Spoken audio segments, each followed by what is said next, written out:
இது tailor machine. எனக்கு தைக்க தெரியும், ஆனால் அதை விட்டுட்டேன்.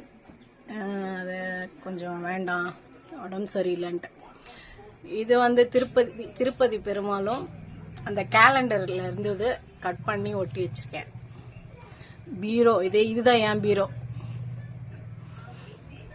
அப்புறம் இதோ எங்கள் அண்ணன் இருக்கான் பாருங்க, எங்கள் அப்பா, நான், அண்ணா, அம்மா, தம்பி. இதில் எப்படி இருக்கான் பாருங்க எங்கள் அண்ணன். என்னோட 7 வயசு தான் பெருசவன். அவனை போய் மொக்கப் பண்ணிட்டடா டேய். உனக்கு இருக்கு. இந்த மூட்டை ஃபுல்லாக பார்த்தீங்கன்னா புடவைங்க தான், சாரி இருக்குது. இங்கே இந்த ரூமில் ஒரு மூட்டை சாரி இருக்குது, அந்த ரூமில் ஒரு மூட்டை சாரி இருக்குது. ஓகேவா? இது சென்னைக்கு கொண்டு போனோம்.